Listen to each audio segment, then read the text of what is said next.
Ó Senhor, nós te louvamos por essa semana que tem sido tão abençoada, tão rica de conhecimento, de comunhão, de aprendizado, de desafio. Nós te louvamos, Pai, por essa bênção que o Senhor tem nos preparado. Nós te agradecemos de todo o nosso coração por tua generosidade, Pai, nos dando essa ocasião em que podemos olhar um pouco mais de perto assuntos da mais absoluta importância para o Evangelho, para o teu nome, para a tua glória e para a saúde da tua igreja.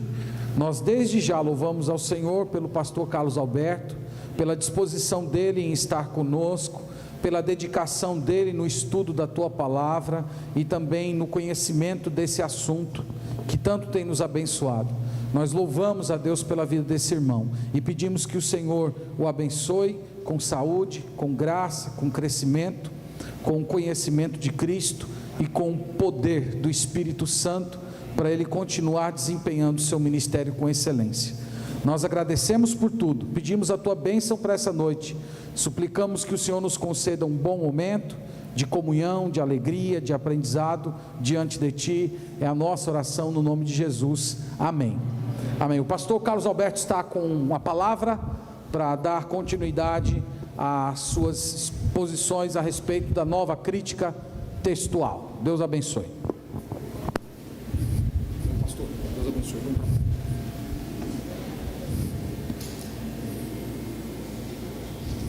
Boa noite aos irmãos. Então, estamos chegando aí no nosso último dia, gratos a Deus por tudo aquilo que Deus tem nos dado e apresentado. Então, hoje, o William, ele trouxe um exemplar do meu livro, nem eu tenho, e o William tinha aqui, ele tinha comprado. Então, esse é o meu livro, Decepcionados com a Bíblia, é a dissertação do mestrado, e eu tive o privilégio de que alguns homens que eu respeito dentro da teologia brasileira pudessem estar endossando esse material. É o caso, por exemplo, do Luiz Saião. Então, Luiz Saião leu o material, fez um endosso, um biblista, hebraísta, e a opinião dele é uma opinião muito importante nesta área. Também tive a oportunidade e o privilégio de ser abençoado pelo endosso do pastor Paulo Júnior. Então, Paulo Júnior, ele indica o material, ele lê o material, faz um endosso, e outros homens, como é o caso do pastor Roque Albuquerque, o pastor Clayton André Cans. Então, homens que eu respeito, que eu amo demais, e que eles fizeram a indicação do material. Então, eu não tenho nenhum livro aqui disponível, mas depois você pode dar uma olhadinha no material aí do William, usar o material do William, E o William estava vendo aí uma possibilidade de trazer alguns exemplares para aqueles que desejarem, tá bom? Vamos então dar continuidade aqui aos nossos pensamentos, à nossa palestra. Hoje eu quero tratar um pouquinho com os irmãos sobre a questão dos escribas. Então, o que acontece? Nós estamos, meus irmãos, trabalhando uma construção de argumentação com o propósito de derrubando proposta por proposta da crítica textual de Bart Ehrman. Então, nós já vimos que é preciso tratar sobre o contexto da oralidade, foi o que nós fizemos ontem, para que nós possamos então falar da possibilidade de autógrafos inerrantes, de um texto então composto, sem erros. E agora a discussão vai para as cópias. Então, já que nós temos um autógrafo, o que nós então teríamos a partir do século I seriam cópias. Então, aqueles materiais eram muito sensíveis, eles se degradavam muito facilmente. Nós estamos falando, meus irmãos, de folhas de papiro, e é um material que não aguentava o tempo não conseguia então ser preservado durante muito tempo após manuseio. Então, as cópias eram bem comuns dentro daquele contexto. A grande pergunta é: será que os copistas eles fizeram um bom trabalho? Será que as cópias são confiáveis? Já que nós só temos cópias agora. Nós temos um grande número de cópias, mas só temos cópias. Então, será que essas cópias elas são dignas de crédito? O Bart Ehrman e a Nova Crítica vai partir para um ataque agora acerca dos copistas, acerca da condição e da capacidade dos escribas, e eu quero notar isso com os amados irmãos. Então, nesse livro, que nós temos vários artigos, na realidade é uma revista acadêmica, estudos no criticismo textual do Novo Testamento, Bart Ehrman ele vai fazer algumas afirmações sobre os escribas. Como falar de cópias fidedignas aos originais diante de um quadro social com um índice tão baixo de educação como era o caso do primeiro século? E ele está agora fazendo um estudo do primeiro século, ou baseando-se em estudos do primeiro século, para afirmar que não haveria capacitação, não haveria formação educacional suficiente entre os cristãos para que eles fizessem cópias de qualidade. Mesmo que nós tivéssemos autógrafos inerrantes, as cópias elas são de uma qualidade tão baixa que nós então não teríamos mais como chegar aos originais. Esta é a alegação. E a qualidade das cópias é uma qualidade baixa por conta então do baixo índice de educação dentro daquele contexto, é a alegação. Ele vai entender que existem evidências históricas suficientes para crer que é praticamente impossível, meus irmãos, que os manuscritos que nós temos acesso, eles reflitam aos originais, por conta então dos copistas, por conta das cópias de péssima qualidade. Após serem transmitidos pelas mãos de muitos escribas semi-analfabetos, as palavras de Bart Ehrman, os erros multiplicaram-se a tal ponto que não há mais como recuperar o que os autores primários escreveram. Então nós estamos falando, se você está acompanhando a conferência desde o primeiro dia, nós estamos falando das variantes textuais, do número grandioso de variantes textuais. Para que os irmãos tenham uma pequena noção, nós temos aproximadamente 138.000 palavras no Novo Testamento, e o número de variantes textuais chega a 400.000. Nós temos 3 vezes mais variantes textuais do que palavras no Novo Testamento. Então nota a seriedade do que está sendo trabalhado, do que está sendo dito aqui. Então Bart Ehrman vai afirmar, com esta quantidade de variantes textuais que nós temos, é impossível nós recuperarmos qualquer texto do primeiro século.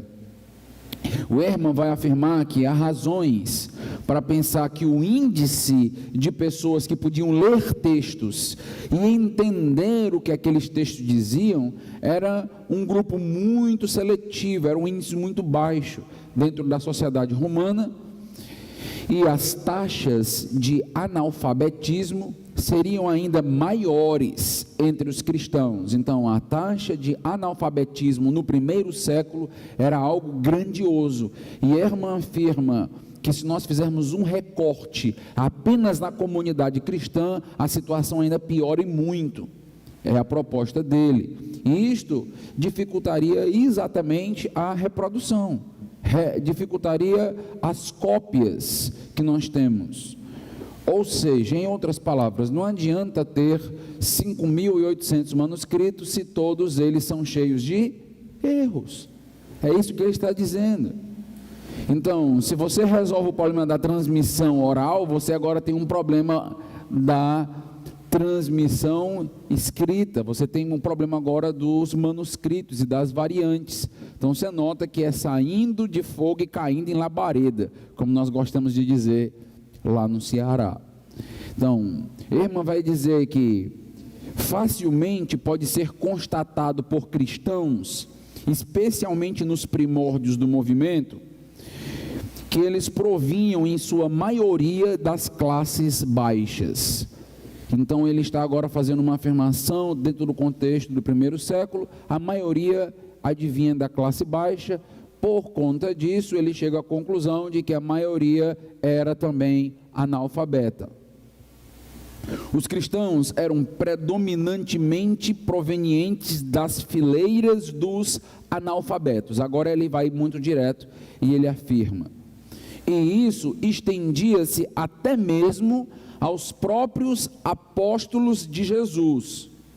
Então aqueles que escreveram os textos, ou supostamente escreveram os autógrafos, eles já eram analfabetos. Então o que eles escreveram já está composto, já está repleto de erros e de grandes falhas, por conta então do seu baixo nível educacional, do índice de erudição daqueles homens. É a proposta dele. A maioria dos discípulos de Jesus eram pessoas simples, rústicas da Galileia, pescadores pouco instruídos. A irmã vai afirmar, meus irmãos, que nós temos inclusive evidências disso no próprio Novo Testamento, do que ele está colocando. Ele trabalha que nós podemos pegar o exemplo de 2 dos seguidores de Cristo.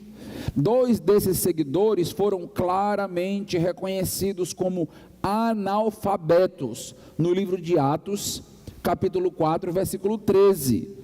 E ele vai afirmar, olha, nós temos 2 destes homens sendo reconhecidos na própria Escritura como analfabetos. E que esse não seria apenas o caso desses 2 apóstolos, mas, a irmã afirma, é evidente que esta era a situação da maioria dos cristãos dentro daquele contexto, pois o próprio apóstolo Paulo, falando da igreja dos Coríntios, faz questão de reconhecer que, 1 Coríntios 1:7, muitos cristãos não eram sábios, segundo os padrões humanos. E a irmã agora está usando a Bíblia contra a Bíblia. Está usando dos argumentos que nós utilizamos contra a inerrância das Escrituras. Irmã, meus irmãos, ele está aqui tentando montar um edifício, montar aqui toda uma linha argumentativa para provar que os documentos não são confiáveis, que a Bíblia que está nas suas mãos não é confiável de maneira alguma. Ele vai construir a sua argumentação da corrupção dos manuscritos a partir então desta suposta ignorância dos copistas. Segundo ele, isto explicaria facilmente os erros, as discrepâncias, as contradições. Isso explicaria inclusive as variantes textuais na maioria dos manuscritos. A irmã vai defender que à medida que adentramos no segundo século, nós percebemos então que o quadro social, que o quadro educacional não mudou muito daquilo que já era ali dentro do primeiro século. O que ele está fazendo agora? Ele está saindo do período dos autógrafos e ele está agora partindo para o período dos copistas. Então ele está dizendo, o índice de analfabetismo dos copistas, dos cristãos, no segundo século também era grandioso. Isto então nos mostra que as cópias são completamente problemáticas, é o que ele está aqui nos afirmando. Ele vai trabalhar dentro da área da história, ele é um historiador, vai trabalhar aqui um debate que aconteceu entre um pagão e um cristão. É o debate famoso entre Celso e Orígenes. E ele vai dizer que esse debate entre Celso e Orígenes, esse documento histórico prova o que ele está dizendo, porque nas palavras do próprio Celso contra Orígenes e do próprio Orígenes, nós teríamos o reconhecimento de analfabetismo e de ignorância da maioria dos cristãos. Então, segundo Ehrman, o próprio Orígenes, quando vai responder Celso, ele teria confirmado que os cristãos da época de fato eram ignorantes e eram analfabetos. Quando eu estava lendo Ehrman, que eu cheguei a esse tipo de alegação, me deu uma grande curiosidade para ler o debate de Celso e Orígenes. E eu disse, então eu tenho que ver com os meus próprios olhos, porque ele faz uma citação muito pequena. Eu vou mostrar para os irmãos a citação. Eu disse, eu preciso checar isso, eu preciso dar uma olhada nessa citação de uma maneira mais densa. E ele cita a fonte que ele utilizou. E eu pensei, se eu conseguisse a mesma fonte que ele utilizou, seria muito bom. Porque aí eu estaria pesquisando exatamente na mesma fonte. E não é que eu consegui. Eu consegui a mesma fonte que o Bart Ehrman cita nas suas mesmas obras, e eu disse, então nós estamos lendo a mesma obra, e vamos notar se eu chego à mesma conclusão que ele está chegando, tentando ser imparcial, tentando ler de maneira honesta. Vamos ver se de fato faz sentido o que ele está dizendo, que Orígenes argumentou, que teríamos com base na resposta de Orígenes a Celso, de que naquele contexto nós temos uma cena degradável de um índice de analfabetismo praticamente generalizado. Ele vai trabalhar o seguinte, nós precisamos construir o seguinte, ele vai lidar com essa questão de Celso e Orígenes, e na tentativa de responder eu vou mencionar 4 tópicos, vou trabalhar 4 tópicos com os irmãos. Primeiro, eu vou começar a trabalhar o analfabetismo dos escribas. Eu vou trabalhar um pouquinho, faz sentido isso que Ehrman está dizendo? Ou existe discussão sobre o contexto, o período, a quantidade de analfabetismo na época? Segundo, eu vou trabalhar com os irmãos o caso de Celso e Orígenes. Então eu vou ler com os irmãos a passagem, vou trazer as passagens para a gente olhar e ler com os próprios olhos. Terceiro, eu vou trabalhar a influência da cultura judaica sobre os primeiros cristãos. Isso é muito importante para discutir qual era a condição educacional daqueles judeus cristãos, porque você precisa lembrar que no primeiro século o cristianismo começa a partir do judaísmo. Então os próprios apóstolos, todos eles são judeus. E aí nós vamos então trabalhar um pouquinho desta influência judaica dentro do embrião do cristianismo. E quarto, as características peculiares dos textos. Então vamos para os textos e ver algumas características dos textos produzidos das cópias. Então será que essas cópias, elas de fato têm um nível, uma qualidade tão baixa e inferior como está sendo mencionado? E aí eu vou tentar mostrar isso para os irmãos. Então, os 4 pontos que nós vamos trabalhar essa noite nas 2 palestras. O analfabetismo dos escribas, vamos começar por aqui. Então o livro A Heresia da Ortodoxia, do Andreas Kostenberg, que é um livro muito importante para quem está estudando dentro desta área, vai dizer o seguinte: ao lidar com a cultura romana do primeiro século, um fato praticamente unânime na academia é que a extensão da alfabetização naquele contexto era de fato limitada.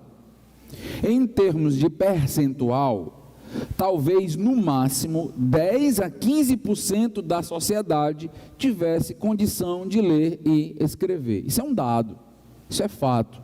Então, nós temos de maneira honesta um quadro muito pessimista de Roma no termos e no contexto de erudição daquela época. Mas será que este quadro ele traz todas as implicações que o historicismo está nos propondo?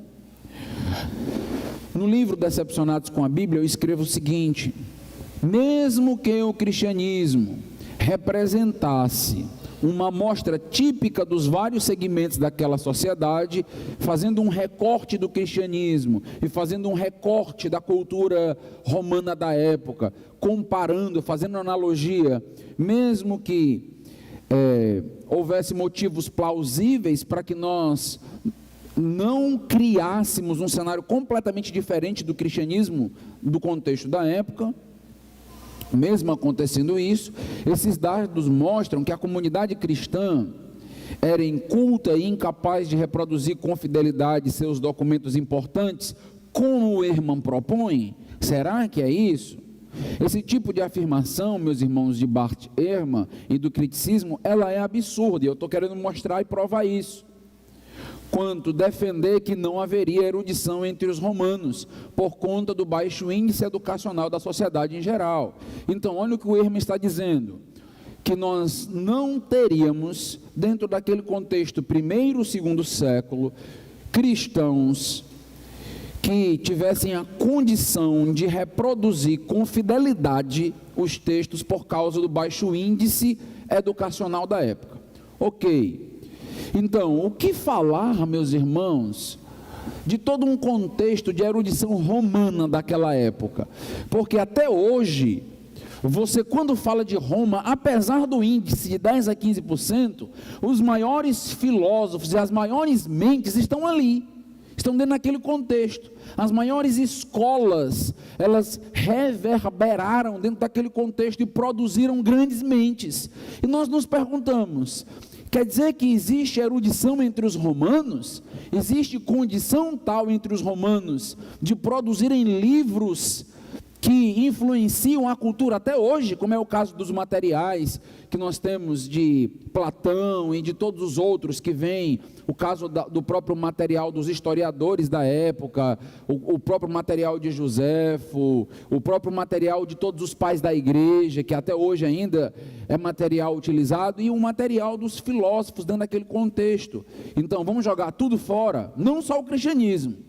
Vamos dizer então que não haveria erudição em Roma por causa do baixo índice? Não, ninguém faz isso. Ninguém faz isso. Para que uma avaliação acerca do índice de analfabetismo daquela época seja relevante, e agora o Henry Gamble, ele vai discutir alguns elementos importantes. Ele diz o seguinte: para analisar e avaliar o índice de analfabetismo, será necessário levar em conta que as definições de alfabetização, elas podem variar muito, e que as estatísticas são sempre relativas à definição de alfabetização e analfabetismo. É preciso levar isso em conta aqui. Para que se possa ter uma ideia da complexidade de avaliar o primeiro século, basta afirmar que um cristão da Palestina, por exemplo, ele poderia ser alfabetizado em aramaico, em hebraico, em grego, e ainda ser classificado como analfabeto, simplesmente porque não domina o latim. Estou falando de um trilíngue, ser considerado analfabeto, porque não domina o latim. E nós temos isso entrando no índice de analfabetismo do contexto. Ou seja, eu preciso avaliar o que as pessoas estão querendo dizer com analfabetismo no primeiro século, e não simplesmente aceitar. Um cristão em Roma seria considerado analfabeto apenas por conta de não conseguir ler cartas romanas, mesmo que fosse perito em copta, por exemplo. Mesmo que ele dominasse uma outra língua, fosse um perito, mas ele não conseguisse ler uma carta romana, ele era considerado um analfabeta. Não é isso que nós chamamos de analfabeta dentro da nossa cultura, não é verdade? Então, ao falar que existiam analfabetos naquela época, você precisa explicar. É preciso dizer, calma aí, eu estou chamando um trilíngue de analfabeto. Quantas línguas você conhece? Pois é. Então você está notando aqui a situação. Será que alguém que dominava o aramaico, que dominava o copta, que dominava o hebraico, como em muitos casos acontecia, deveria mesmo ser considerado um analfabeto? estas são as questões que o Henry Gamble está levantando. Será que esta é a melhor palavra para definir aquelas pessoas? Infelizmente, essa foi a nomenclatura que muitos cristãos receberam. Então, quando nós estamos falando que muitos cristãos são analfabetos, nós precisamos entender de qual língua essa estatística está tirando essa classificação. Por conta de quê? Quais são os fatores que estão levando a esse tipo de classificação? Normalmente, esse tipo de informação não é dado pelo crítico histórico. Ele não traz isso para você. As afirmações de que o cristianismo se limitava inicialmente aos estratos inferiores, não literários ou analfabetos da sociedade, não são mais do que inferências de hipóteses que aguardam provas apropriadas. Então nota isso aqui. Quando nós falamos que o cristianismo, ele lida com esse extrato inferior não literário, ou analfabeto da sociedade, isso não é tão simples de definir, até porque nós temos um abismo cultural, um abismo temporal, um abismo cronológico. Então nós estamos no século 21 fazendo uma pesquisa do primeiro século. Então isso não é tão simples de remontar meramente através de documentos, isso é complexo. É difícil, meus irmãos, até sabermos estatísticas dentro do nosso próprio contexto. Falar, por exemplo, qual é o nível de analfabetismo do Brasil, isso é difícil. Como assim? Então nós vamos levantar estatísticas, mas mesmo nas estatísticas, em pleno século 21, nós somos imprecisos nisso. Agora você imagina remontar o primeiro século sem que as pessoas estejam vivas. Como é que nós fazemos isso? Isso é difícil, é através dos documentos. Herman, com essa argumentação a respeito dos escribas analfabetos, ele parece não notar que os seus argumentos falham pelo menos em 2 pontos aqui. O primeiro, ele generaliza a situação social dos cristãos, ele está generalizando tudo. Então não teriam pessoas dentro do extrato cristão que teriam condições de fazer essas cópias. Eu depois vou mostrar para os irmãos se existiam ou não, com base em documentos históricos. A outra dificuldade, como o Kim Eitzen vai levantar no livro aí, o guardião das cartas, o guardião aí das epístolas, ele vai trabalhar o seguinte: a outra dificuldade diz respeito à pressuposição de que a alfabetização estava sempre ligada à condição social de um grupo ou do indivíduo. Todavia, essa linha de pensamento também é equivocada, pois na antiguidade, os escribas eram com frequência os escravos, desprovidos de bens materiais, e os membros da classe alta é que muitas vezes não sabiam nem sequer ler e escrever. Ou seja, não dá simplesmente para afirmar que porque o cristianismo ele tinha em sua maioria pessoas de classe baixa, aquelas pessoas eram analfabetas. Por quê? Porque naquele contexto, os escravos, eles muitas vezes eram contratados para serem professores. Daí vem a palavra pedagogo. A palavra pedagogo é grega. É utilizada inclusive em Gálatas. É o aio. Então, o aio, o pedagogo, era aquele que era contratado para ensinar os filhos. E esses filhos, eles aprendiam toda uma cultura e agora estavam aptos, capacitados a assumir, por exemplo, o lugar do rei, assumir um cargo, assumir a posição da família. Os escravos trabalhavam isso. Deixe-me indicar um livro que não trata exatamente sobre isso, mas eu não posso deixar de indicar esse livro. É um livro do C.S. Lewis, o nome do livro é Até que Tenhamos Rosto. Então, é uma das obras maravilhosas de C.S. Lewis, Até que Tenhamos Rosto. Nesse livro, ele vai falar de um aio, ele vai falar de um escravo grego da época, e mais erudito do livro é o escravo. O homem com mais conhecimento dentro daquele contexto é exatamente o escravo da época, o pedagogo da época, aquele que tinha um nível tão baixo, financeiramente falando, que muitas vezes ele era vendido por não ter propriedades. Então não dá para aliar, não dá para ligar classe baixa ao analfabetismo. Estão notando isso aqui? Na nossa cultura talvez, na nossa cultura, mas nós estamos falando de outra cultura, de um outro contexto. Então o Alistair McGrath, no livro Uma História em Defesa da Fé, Heresia, um livro muito bom, ele diz o seguinte: a visão tradicional de que o cristianismo primitivo era um movimento entre o proletariado analfabeto do Império Romano tem sido cada vez mais rejeitada, para a decepção, por exemplo, de Bart Ehrman.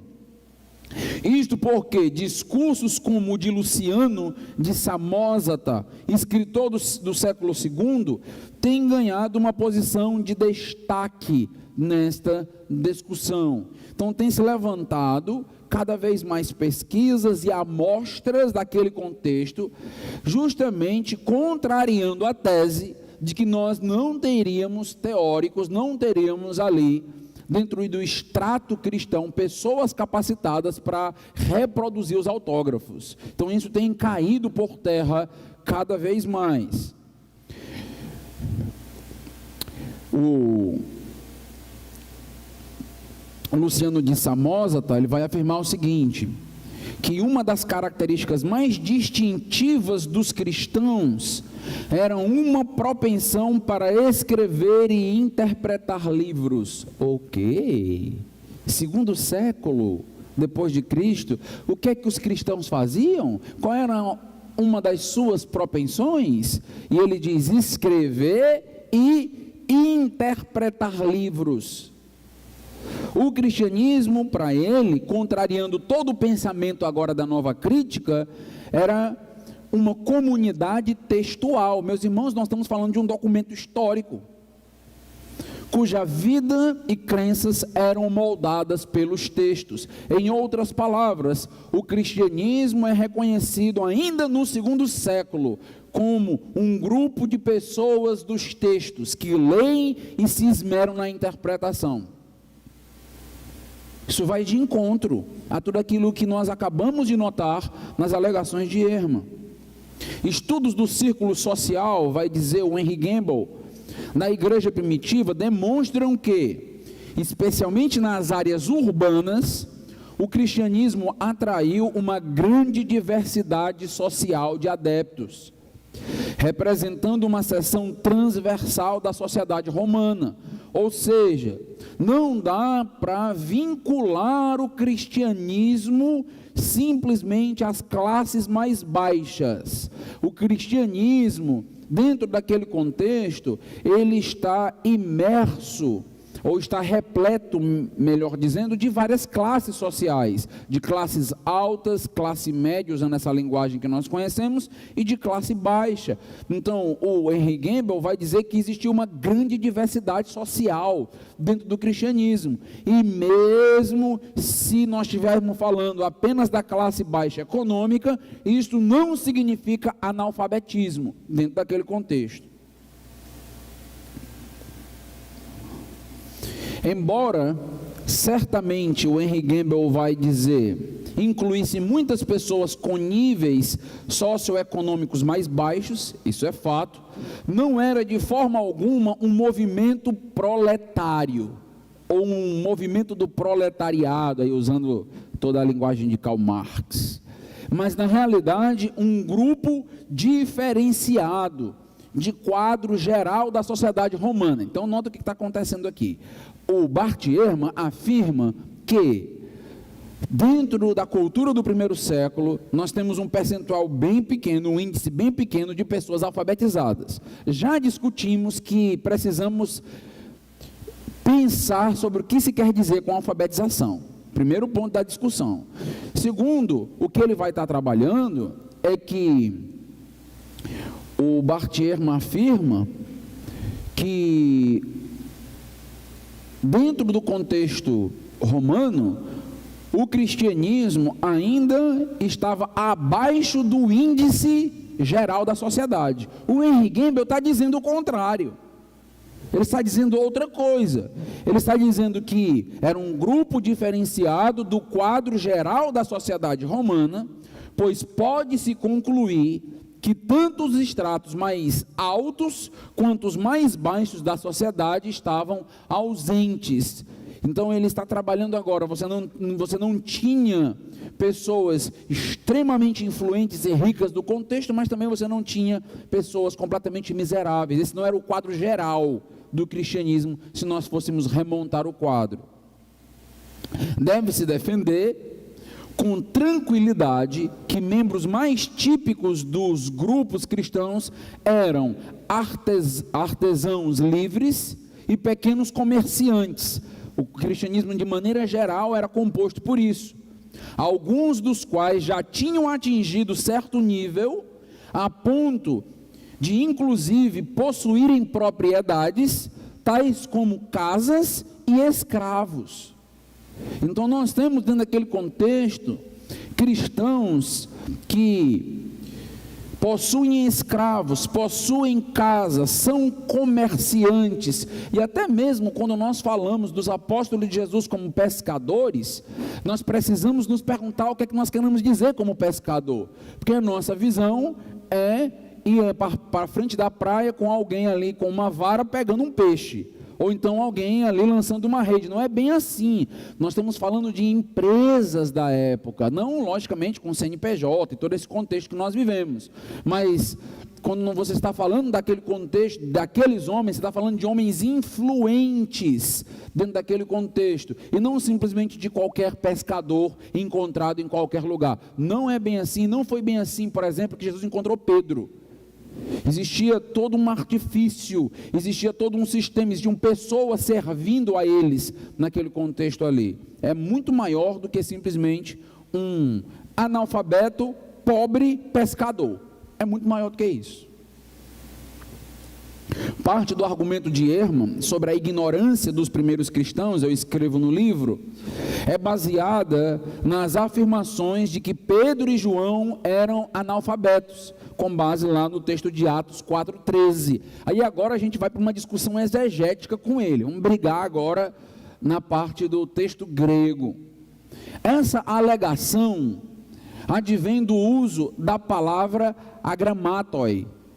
Então ele vai trabalhar a partir desta palavra, de onde vem gramática, né? Dentro do nosso contexto, grammatoi, vem daí a palavra gramática. Então ele vai dizer, em Atos capítulo 4, versículo 13, você tem essa palavrinha, e essa palavra deve ser traduzida como analfabeto. Essa é a argumentação do Bart Ehrman. Eu não vou nem afirmar aqui, sendo irônico, tá bom? Porque eu já estou afirmando, que o Bart Ehrman é perito em grego, porque ele começa as suas palestras dizendo quantas línguas ele fala, mas aí ele chega numa questão básica de análise textual, e nós notamos aqui como ele utiliza. Então deixe-me explicar o que eu estou dizendo. Nós temos um comentarista de Atos, e em um dos seus livros, ele vai dizer o seguinte: esta argumentação, a argumentação lá que está sendo trabalhada por Ehrman, não é convincente, pois a palavra agrammatos é simplesmente um antônimo de gramateus, termo usado no Novo Testamento para denotar um escriba profissional. Então, quando a palavra gramateus aparece, ela está falando, se referindo a um escriba profissional. Portanto, a grammatos deve descrever apenas alguém sem treinamento especializado ou rabínico, não analfabeto. Alguém simplesmente que não passou por uma escola rabínica. Então, alguém que não seria, em outras palavras, um escriba profissional.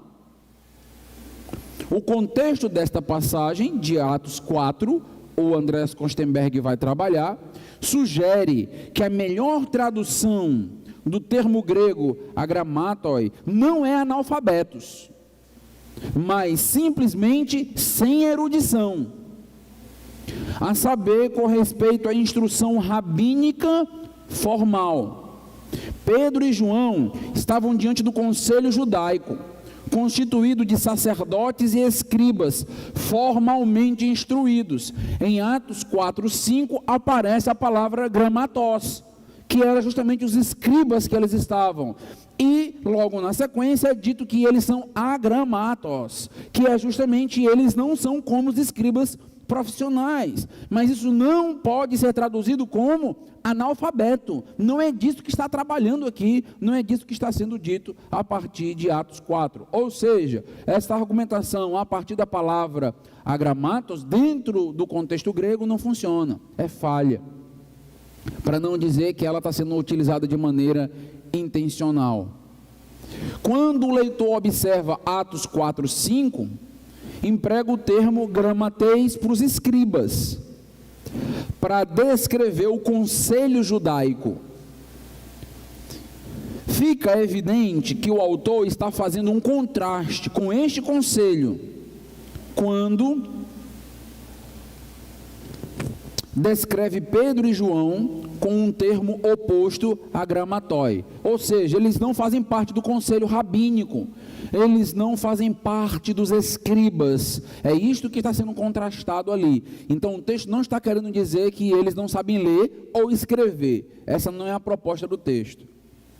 Não se trata de um contraste entre, o Andreas Kostenberg afirma, alfabetizado e analfabeto, no sentido formal dos termos como nós conhecemos, mas entre quem havia recebido instrução rabínica a respeito das Escrituras e um leigo nesse sentido.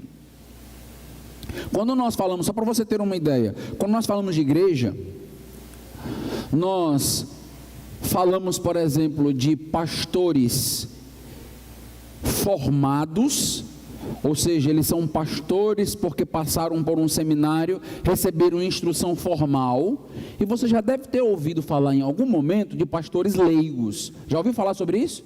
Já ouviu essa afirmação? Quando eu afirmo que um pastor é leigo, eu estou dizendo que ele é analfabeto? Não. Eu estou dizendo que ele não passou por uma formação acadêmica, não teve 4 anos dentro de um seminário. É disso que nós estamos falando. Seria disso que estava sendo trabalhado dentro daquele contexto, e não que eles eram analfabetos, sem saber ler, sem saber escrever. Ehrman, ele está utilizando aí do Novo Testamento, e aqui é uma maneira de pegar no pé de Bart Ehrman, e eu gosto disso. Como ele usa, por exemplo, Atos capítulo 4, com o propósito de vindicar suas alegações. Ele está dizendo, eu estou usando a Bíblia para mostrar que a própria Bíblia afirma que eles eram analfabetos. Contudo, diante desse uso dos textos bíblicos que ele está fazendo, mencionando Atos 4:13, a pergunta que precisa ser feita a ele é a seguinte: afinal, os textos bíblicos foram ou não foram corrompidos? Quer dizer que você pode usar Atos 4:13, esse foi o único texto que não foi corrompido, e que é verídico, e que nenhum dos copistas durante 2000 anos corromperam? Que legal! Qual o critério para ele usar esse texto? Não foi corrompido? A Bíblia não está corrompida? A conveniência está sendo o critério? Essa argumentação de Bart Ehrman, meus irmãos, ela é inaceitável, porque ela é contraditória por ser autorrefutável. Ela está se autorrefutando. Ele não pode usar isso. Ele não pode, nós podemos. Ele não pode. Já que ele tenta provar que os textos são corrompidos.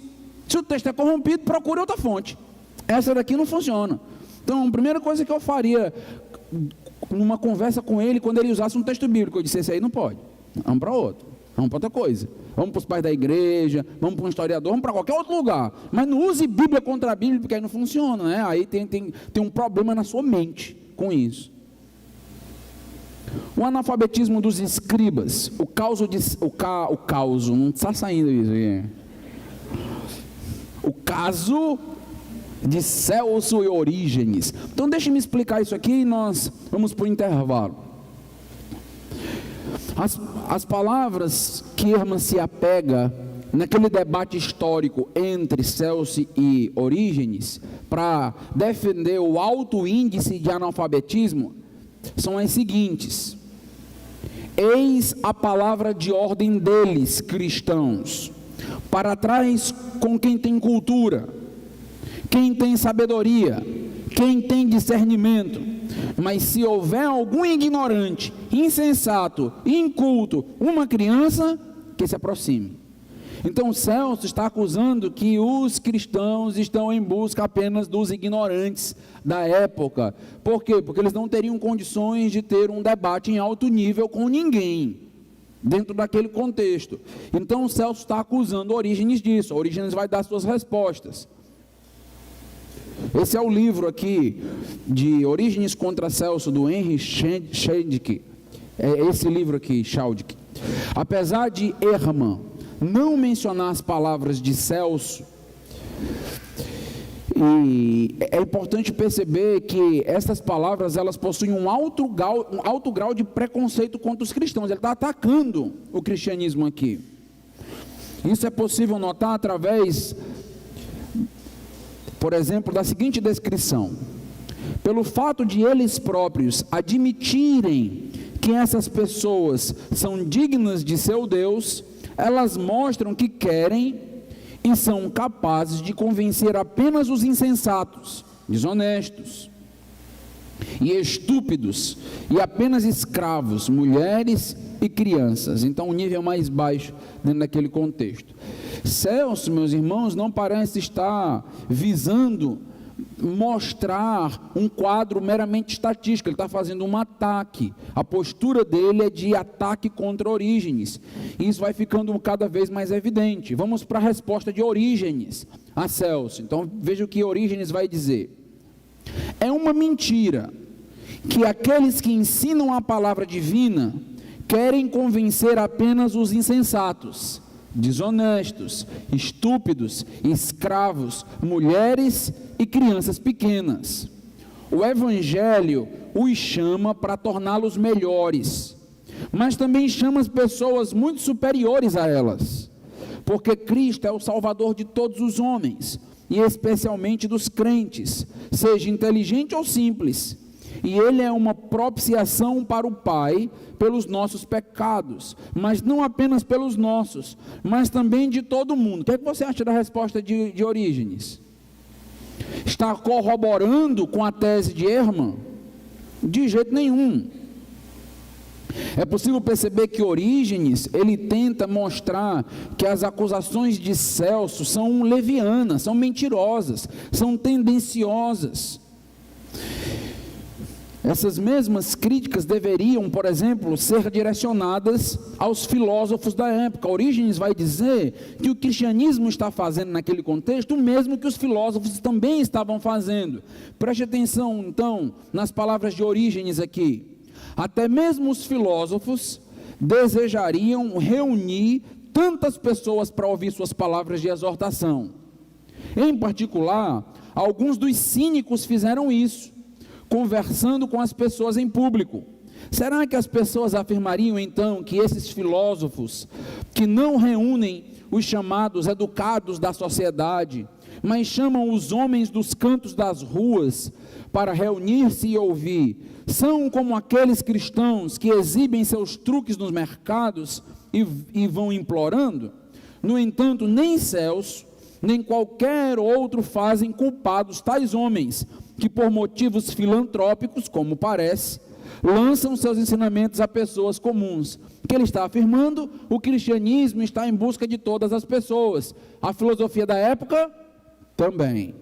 Só que só o cristianismo está sendo atacado. Por quê? Por que o ataque de Celso é apenas a respeito do cristianismo, de que o cristianismo só estava buscando diálogo com os ignorantes, porque era repleto de ignorantes? Ele diz: e os filósofos da época não estavam fazendo isso também?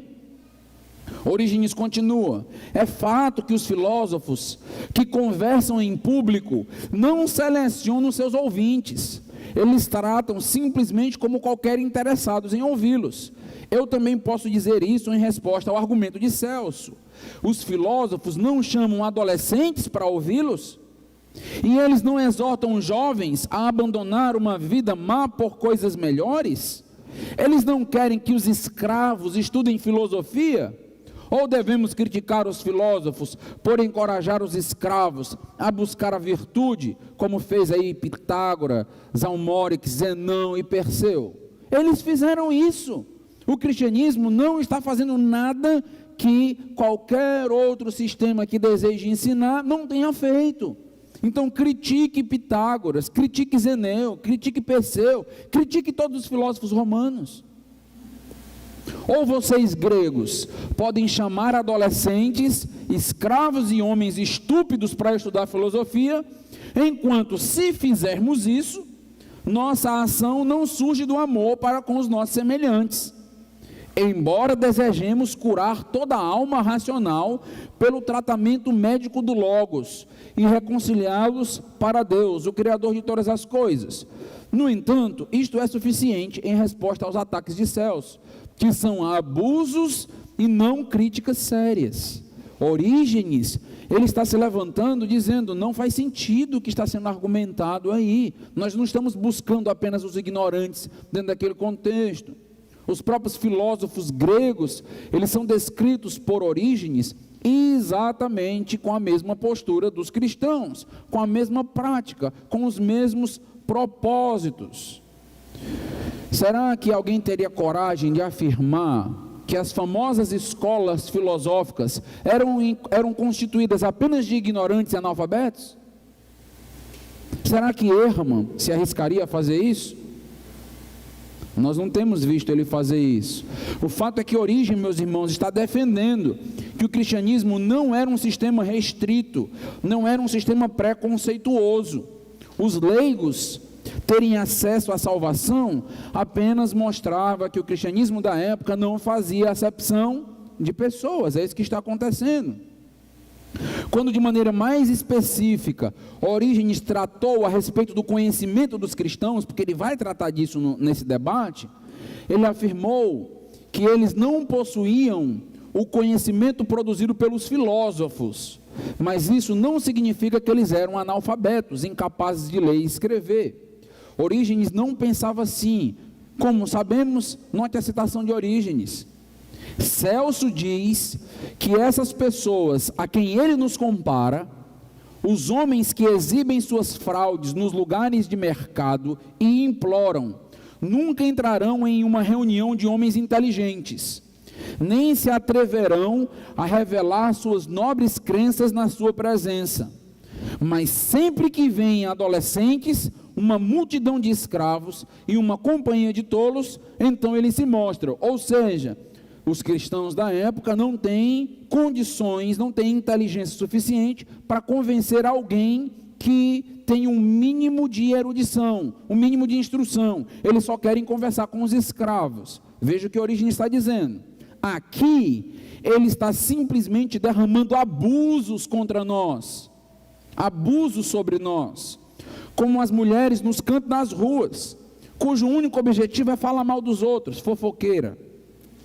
Pois nós fazemos tudo o que estiver ao nosso alcance, para ver que a nossa reunião é constituída por homens inteligentes, cristianismo, as reuniões da época, constituída por homens inteligentes, e nos atrevemos a discursar o discurso comum no momento da nossa reunião, nossas crenças mais nobres e divinas, quando temos uma audiência inteligente. Lendo Orígenes, meus irmãos, lendo as palavras de Orígenes, o cristianismo não parece ser tão ignorante assim, parece? Parece ser tão iletrado assim, como o Bart Ehrman está levantando. Ehrman desejava nos convencer do contrário, do analfabetismo, através da resposta de Orígenes.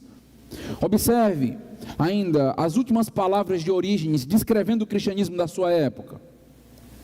No entanto, provavelmente, são as palavras escritas por Paulo na primeira epístola aos Coríntios, capítulo 9, onde ele se dirige aos gregos que se orgulhavam de sua filosofia, o que levou algumas pessoas a imaginar que o Evangelho não visava homens sábios. Mas deixe o homem que imagina isso compreender que a passagem é um ataque contra homens maus, dizendo que eles não são sábios em relação às coisas inteligíveis, invisíveis e eternas, e que apenas interessam-se nas coisas do sentido. Talvez alguns tenham sido levados a supor que nenhum homem educado, sábio ou sensato se converteu por causa das palavras. Mas, vês a vossa vocação, irmãos, como não muitos homens sábios, segundo a carne, nem muitos poderosos são chamados, mas Deus escolheu as coisas tolas do mundo, para que ele desprezasse os sábios, e escolheu as coisas loucas, as coisas que são desprezadas, e as coisas que não são, para que ele possa desmascarar as coisas que são, que nenhuma carne deve se gloriar em sua presença. Mas, claramente, quando Paulo descreve o caráter daqueles que são chamados de bispos, e retrata o tipo de homem que um bispo deve ser, ele declara que este deveria ser um professor, que este deveria ser um mestre, dizendo que ele também deveria ser capaz de refutar os adversários, e que por sua sabedoria poderia enredar aqueles que falam em vão e enganam as almas. O que é que Orígenes está ensinando, meus irmãos? Que existia dentro do ensinamento de Paulo um chamado para que aqueles que estão na liderança fossem homens capacitados, fossem homens preparados, fossem homens com condições de dialogar, de conversar com quem quer que fosse, dentro daquele contexto. Essa é a afirmação de Orígenes.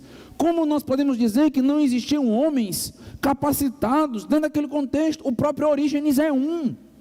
O próprio Orígenes está rebatendo um pagão de sua época, sendo para nós um exemplo de alguém capacitado a dialogar e conversar em altíssimo nível. O grande problema de Hermann, meus irmãos, é considerar praticamente toda a comunidade cristã inculta, é a generalização, uma comunidade incapaz de reproduzir com fidelidade os documentos do Novo Testamento. Será que os cristãos realmente eram tão ignorantes quanto Hermann está sugerindo? Uma menção do valor dado à filosofia grega pelos pais da igreja talvez nos ajude, aqui com base em Harrison. Vamos ver o que ele trabalha para nós. O Peter Harrison, olha o que ele vai dizer. Como se sabe bem, inúmeros escritores cristãos fizeram avaliações cautelosamente positivas da busca clássica por sabedoria. Justino Marte, segundo século, 103 a 165, chegou a descrever a filosofia como a maior e a mais honrável posse diante de Deus, a quem ele nos conduz e exclusivamente recomenda. Temos um pai da igreja dizendo que a filosofia é importantíssima, Deus usa a filosofia na nossa vida. Eles deveriam nem estar discutindo sobre filosofia, nem estar valorizando filosofia, são todos analfabetos. Clemente de Alexandria, segundo século, 150 a 220, ele caracterizou a filosofia como a obra da providência divina e criada então pelos gregos, uma criada dos gregos, melhor dizendo, uma serva dos gregos. Como a lei havia sido para os hebreus, assim também pensava para os gentios, a filosofia havia sido formação preparatória para o evangelho cristão. Clemente de Alexandria desprezou o conhecimento, desprezou a filosofia? Muito pelo contrário, muito pelo contrário. Seu conterrâneo alexandrino, Orígenes, também pensava que a filosofia era uma boa preparação para o cristianismo e instava a familiaridade com as ciências pagãs a fim de assistir os leitores cristãos em sua compreensão da Escritura Sagrada. Orígenes valorizando. Agostinho, você já deve ter ouvido falar sobre Agostinho de Hipona, com frequência descreveu o cristianismo como a filosofia verdadeira e também insistia nas vantagens da cultura pagã para a exegese bíblica. Estamos falando, meus irmãos, de homens que valorizaram e muito a cultura da época, conhecedores, filósofos. Até hoje se estuda, dentro do contexto medieval, a filosofia de Santo Agostinho. Santo Agostinho é obrigado, é leitura obrigatória, ainda hoje, em qualquer universidade federal de filosofia. Por quê? Porque é um analfabeto. Vamos para o intervalo.